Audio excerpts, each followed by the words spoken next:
O Mubarak, for you is my prayer. O Mubarak, for you is my prayer.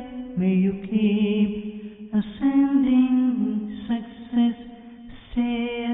O Mubarak, for you is my prayer. May you keep ascending success stair. الحمد لله رب العالمين والصلاة والسلام على سيد المرسلين أما بعد فأعوذ بالله من الشيطان الرجيم بسم الله الرحمن الرحيم الصلاة والسلام عليك يا رسول الله وعلى آلك وأصحابك يا حبيب الله الصلاة والسلام عليك يا نبي الله وعلى آلك وأصحابك يا نور الله. Alhamdulillah, there are many virtues of reciting durood salutations upon the best of creation. The compassionate and noble Prophet sallallahu alaihi wasallam has said, on the day of judgment there will be no shade except the shade of the throne of Allah Azza wa Jal. Three categories of people will be in the shade of this throne. Upon hearing this, he sallallahu alayhi wasallam was asked, Ya Rasulullah sallallahu ta'ala alayhi wasallam, who will they be? The mercy to mankind sallallahu alayhi wasallam replied, the one who relieves my follower from a calamity, the reviver of my sunnah, and the one who abundantly recites durood upon me. Sallu ala al-Habib sallallahu ta'ala ala Muhammad sallallahu ta'ala alayhi wa alihi wa sallam.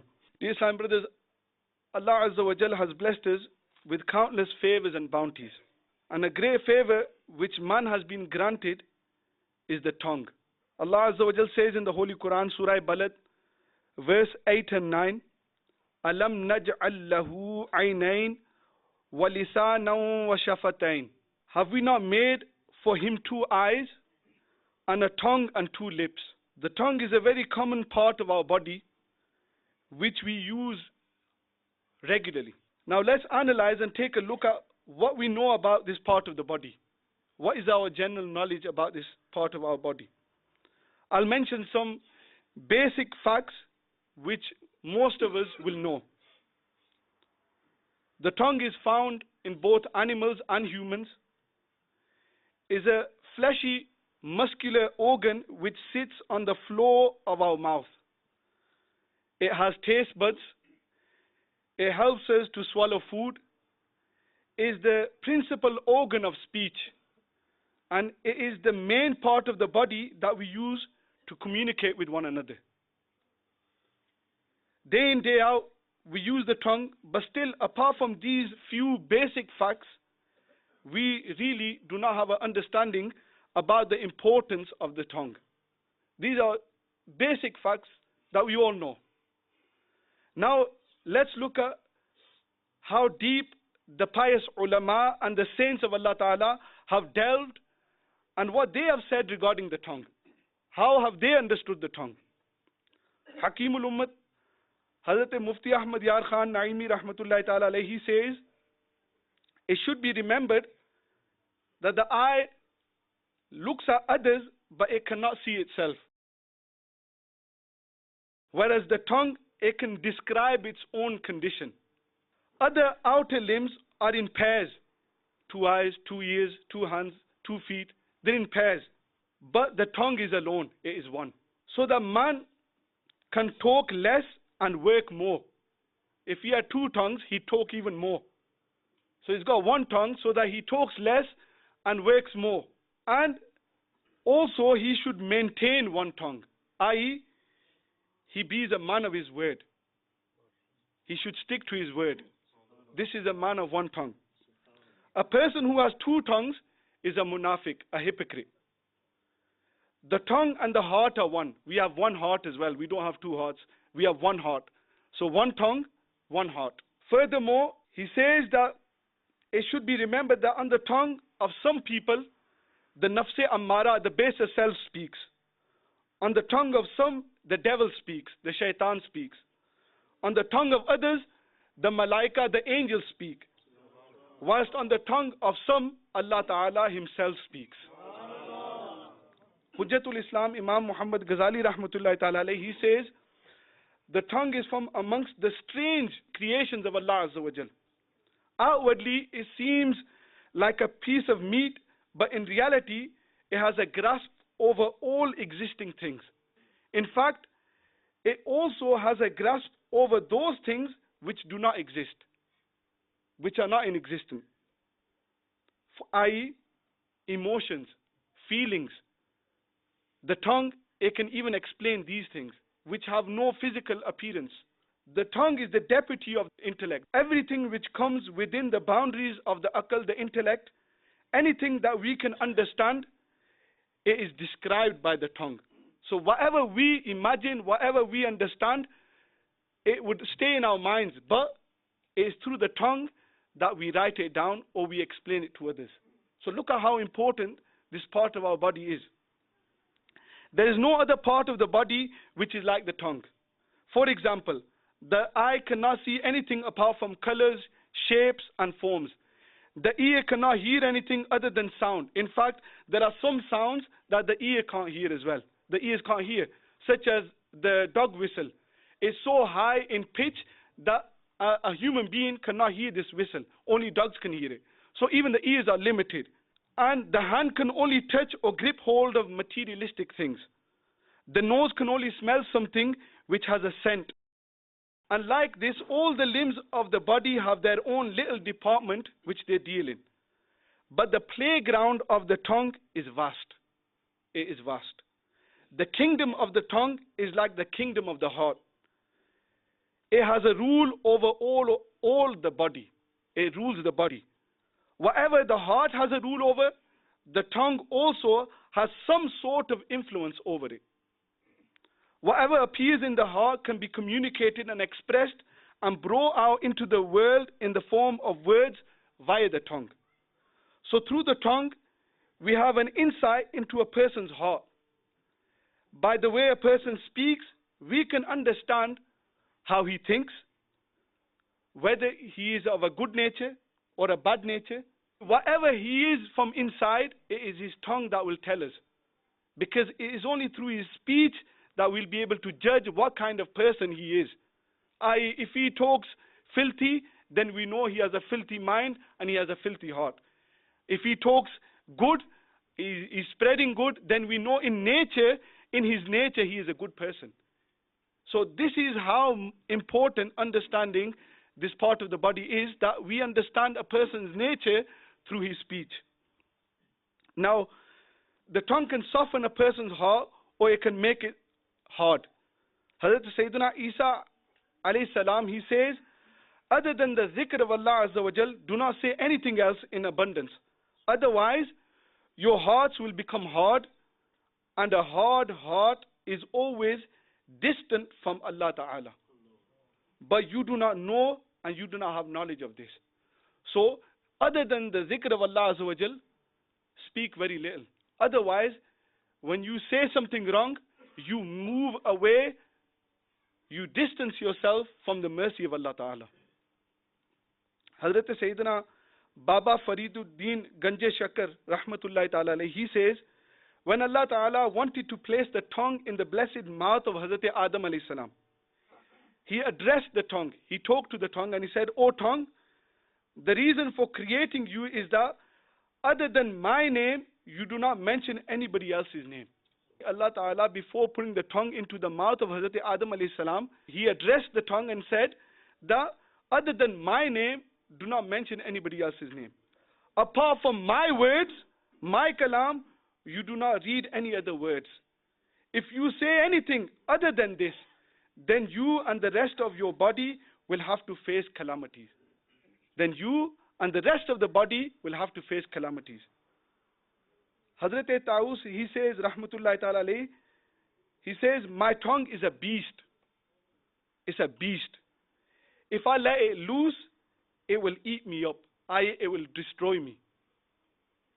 And Hazrat Sayyidina Abdullah ibn Mas'ud radiyallahu ta'ala anhu, taking an oath saying qasam. He says, nothing is in need of being caged more than the tongue. Nothing is in need of being caged more than the tongue. This is how important it is to control our tongue. If we look at our hands, we'll see that there is nothing protecting them. And it's the same with the feet and most of the parts of our body. The eyes do have some sort of protection. When the eyes do not want to see something, the eyelids, they close. But this is nothing major. All it is a thin piece of skin. Our eyelids, what are they? A thin piece of skin which when we close our eyes are covered. But if we look at the tongue, look at this. It is surrounded by 32 guards and it is locked behind 2 gates. Now what are these guards? You're thinking, what are these gates? It is protected. Who are the guards? 32 teeth.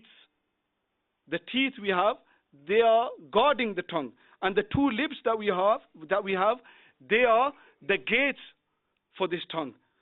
But as soon as this beast wants to get loose, it tosses away the guards, breaks through the gates, and it is out loose and is uncontrollable. And it is free to say whatever it wants to say. Once somebody spoke for a very long time in the court of Rasulullah sallallahu alaihi wasallam. He was speaking continuously. The Holy Prophet sallallahu alaihi wasallam said, how many doors are there to your tongue? The Prophet sallallahu alaihi wasallam, he asked this person, how many doors are there to your tongue? The person replied, my lips and my teeth. The Holy Prophet sallallahu alaihi wasallam then said, there was none from amongst them that could stop your speech. They could not stop you from speaking. Your tongue was just continuously talking. All day long, the tongue is in action. The only time it rests is when we're asleep. And in fact, some people are so talkative that when they're asleep, they're still talking. They're sleep talking, what we say sleep talking. And the tongue is very disloyal because when you're asleep and talking, you let out secrets as well. You let out because whatever is in the heart comes to the tongue. When you're asleep, you are unconscious, you won't know what you're saying, and you'll be letting out the inner secrets of your heart. So somebody who talks a lot, he'll be letting out secrets as well. The Holy Prophet sallallahu alaihi wasallam, he said, in the morning, all the body parts say to the tongue. All the body says to the tongue, pleads, requests the tongue, that fear Allah, because we are all connected to you. If you remain straight, then we will be straight as well. If you become crooked, then we'll become crooked as well. I.e., if you deviate, then we'll deviate as well. Meaning, if you say something good, then the rest of the body will remain good. But if you say something that you shouldn't, then the rest of the body will have to face the consequences. Hazrat Sufyan Thawri rahmatullahi ta'ala alayhi, he says, don't say such things that will make people break your teeth. Don't say such things. The tongue not only protects the body, it also protects our a'mal, our good deeds as well. A person who does not look after his tongue and is busy speaking all the time will certainly fall into the sin of ghibat, backbiting. Ghibat destroys a person's good deeds. It is as though he is throwing his good deeds away. When somebody does ghibat, it is as though he is throwing all his good deeds away. That explains this. It said that once someone told Hazrat Imam Hassan Basri radiyallahu ta'ala anhu that such a person, he was backbiting you. Hazrat Hassan Basri, he wasn't like us. This was somebody who was pious, who had an understanding of the deen. He smiled.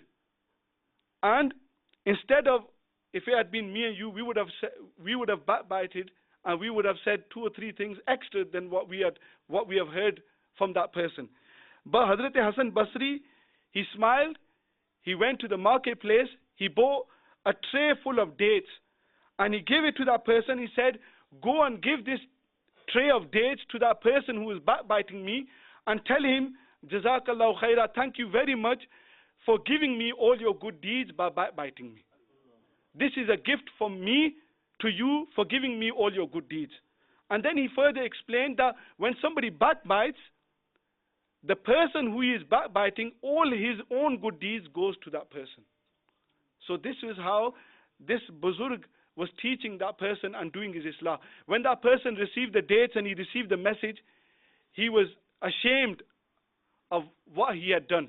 And straight away he came and fell into the feet of Hazrat Hasan Basri rahmatullahi ta'ala alayhi, and he repented and became a pious person.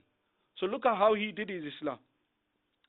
Someone once spoke about ghibat, about the topic of backbiting in front of Hazrat Abdullah bin Mubarak radiyallahu ta'ala anhu. He said, if I thought that doing ghibat of somebody was right, then I would do ghibat of my mother. I would backbite my mother. Why? Because she is the one who is most entitled to my good deeds. What a beautiful saying. That she is entitled. If I was to backbite anybody, I would, and if I thought it was right, then I would backbite my own mother. Why? Because she has the most right. She is entitled to my good deeds before anybody else. Subhanallah. Once Hazrat Hatim Asam rahmatullahi ta'ala alayhi, he missed his tahajjud salah. He missed the night prayer. His wife criticized him and said, you didn't get up for tahajjud today. What happened?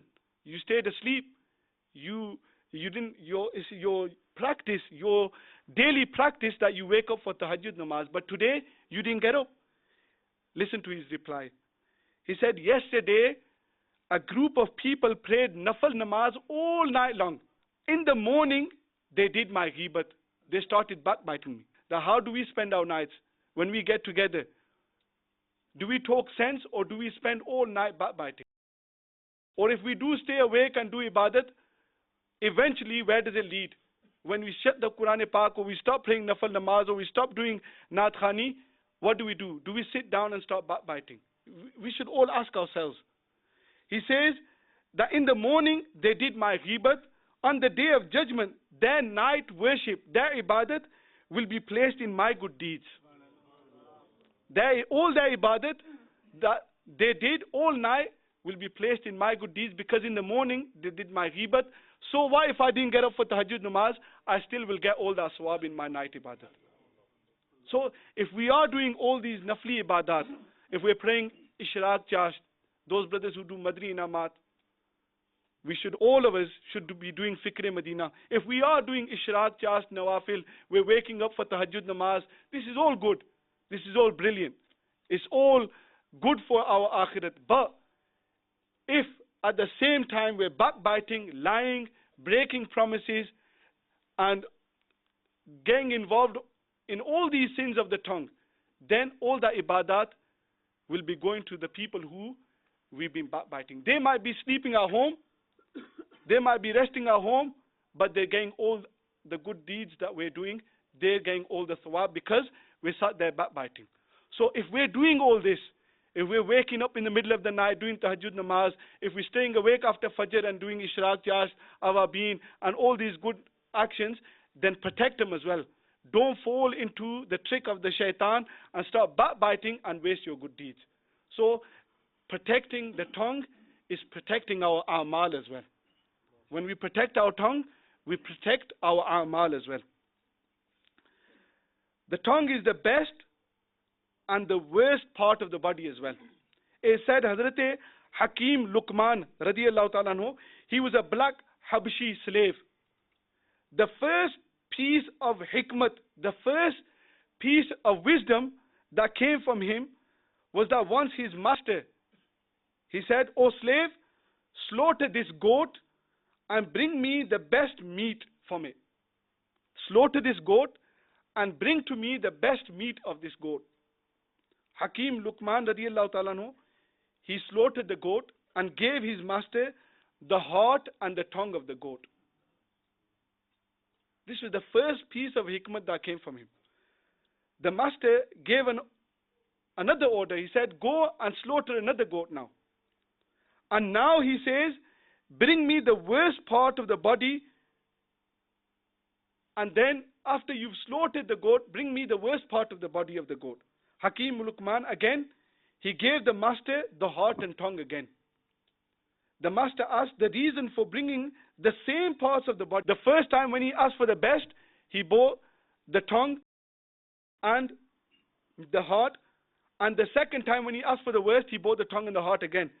And listen to his answer. He replied, if these two parts of the body are well, then there is no other part of the body that is better than these. If they are good, then there is no other part of the body that is better than this. And if these two parts are corrupt, if they are in fitna, then there is no other part of the body that is worse than these two as well. So the heart and the tongue, they can be the best part of the body and they can be the worst part of the body as well. When the tongue is corrupt, it will disgrace you and it will land you in all sorts of trouble and pain. But when it is straight, it grants you dignity, honor and respect. So if we learn how to control our tongue, we'll gain izzat and honor as well in our communities, in our families. The tongue has a good side and it has a bad side as well. The good side is that it can be used to do the zikr of Allah Azza wa Jal, to recite Durood Pak, to recite Naats.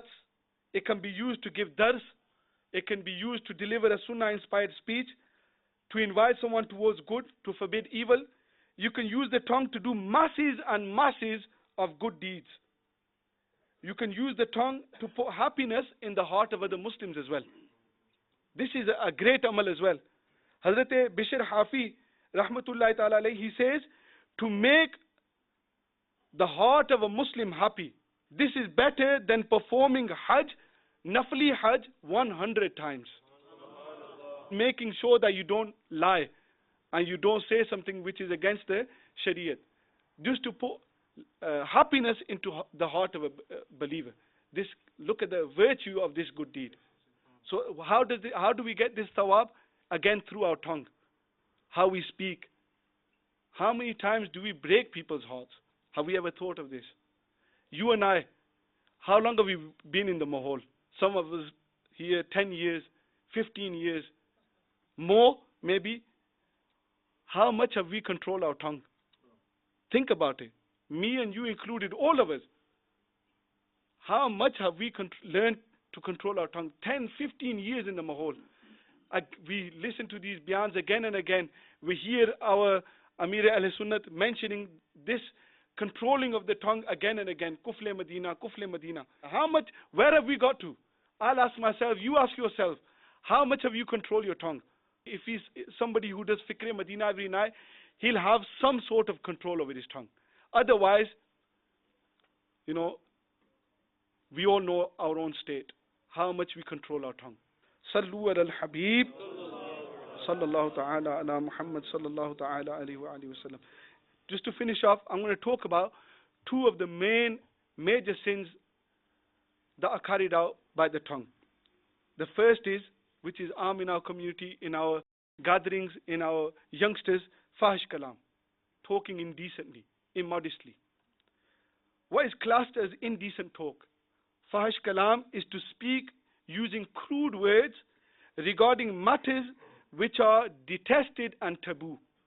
For example, mentioning the name of private parts, your private organs, these are all under fahish kalam, indecent talk.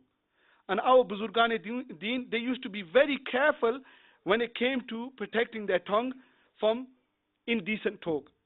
Hazrat Ala bin Harun, rahmatullahi ta'ala alayhi, he says that once Hazrat Umar bin Abdul Aziz, rahmatullahi ta'ala alayhi, he was suffering because he had a wart, a big spot that sprung up under his armpit.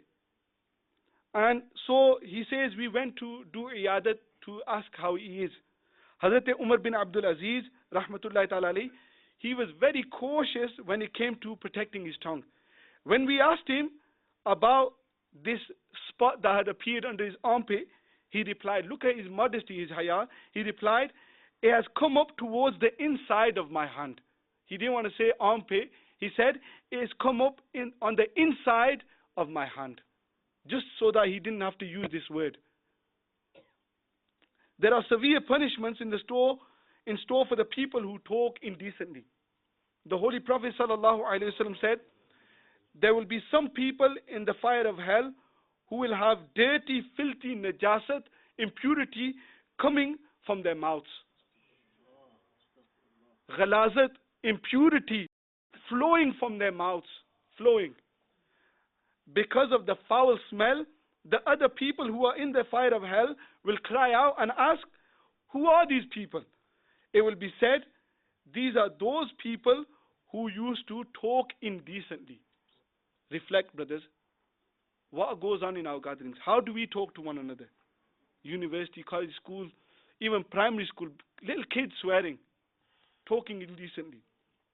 Hazrat Ibrahim bin Maysara, rahmatullahi ta'ala, he says, the one who talks indecently will be raised on the day of judgment as a kutta, as a dog. Yeah? Today, every other word we speak is a swear. Swearing is 100% indecency. If we examine the meanings of the swears, sometimes we say things, but we don't even think about what we're saying. We don't examine what we are saying. And we'll see that these words are full of explicit sexual content. The words we're using are full of explicit sexual content. And unfortunately, we shamelessly use these words and attribute them to other sisters, mothers, and fathers. The Holy Prophet sallallahu alaihi wasallam, he said, the lanat, the curse of Allah Ta'ala is on that person who swears at his own mother and father. The people asked, what kind of person does this? The reply was, the one who swears at other people's mothers and fathers, because other people will then swear at his mother and father. So it's as if that he is swearing at his own parents. So when you swear at other people's parents, you're really swearing at your own parents. Listen very carefully to the next hadith pak. The Holy Prophet sallallahu alaihi wasallam said, Jannat, paradise, is haram for the one who talks indecently. In the translation of the Silent Prince, it says, entry to heaven is banned for that individual who uses foul language whilst conversing with others. My dear brothers, if a spoon falls into najasat, impurity, it will become pure when washed with water. But the tongue becomes impure with indecency, then even the 7 seas will not be able to purify this tongue when we talk indecently. The second gунah, the second sin that is used excessively in our communities and in our families, in the youngsters, we're all involved in this. Lying. This is also committed through the tongue. Lying. Hazrat Hassan radiallahu ta'ala anhu says, whoever speaks a lot, he lies a lot. Somebody who speaks a lot, he lies a lot. Whoever has a lot of wealth, he commits a lot of sins. And whoever has a bad character, he brings the azab of Allah Ta'ala on himself. He's calling for the punishment of hell. The punishment of Allah Ta'ala. Because of his bad character. Lying is a kabira guna, a major sin. Lying decreases your risk. And now listen to this hadith pak. The Holy Prophet sallallahu alaihi wasallam said, I saw 2 men, one was standing, one was sitting. The one sitting had a large metal hook in his mouth. A large metal hook in his mouth, and the man that was standing was pulling it to the left, pulling it to the right, ripping the man who was sitting down, ripping his mouth open with a metal hook. Just think about how severe and how painful this will be. Somebody putting a hook into your mouth and ripping your mouth open. Each time his mouth would get better, and then he would rip it again. So each time, once he'd ripped it, it'd be cured, and then he'd start ripping it again. And this will continue till the day of judgment. Upon asking who this man was, it was said that he is someone who used to lie. This is the azab of somebody who lies. And the Holy Prophet sallallahu alaihi wasallam then said, because of the bad smell that emanates from a person who lies. When you lie, there's a smell that comes from your mouth. The angels run away the distance of 1 mile. 1 mile, the angels move away from you because the smell that's coming from your mouth. This is when somebody lies. So how do we change? The way we change, we go on the Madani Kafilas, we attend the weekly ijtimas, we do Fikr Medina every night, we listen to the bayans of Amir al-Sunnat, the full system, if we adopt it, inshallah, you'll see a change in yourself. But we need to be part of the system. Don't just be somebody who comes to the ijtima. Become part of the system. This system is here to better yourself. So thank Allah Ta'ala that He's given you this environment, but also make use of it. Make use of this environment. Don't be a part-timer. Become full-time Dawat Islami and get involved in the works of Dawat Islami. Talk to people according to their understanding and according to their intellect. Inshallah, you'll be successful in carrying out the work of Deen. Ameen bijahin Nabil Ameen wa sallallahu ta'ala alayhi wa sallam. O Mubarak, for you is my prayer. O Mubarak, for you is my prayer. May you keep ascending success stair. O Mubarak, for you is my prayer. May you keep ascending success stair.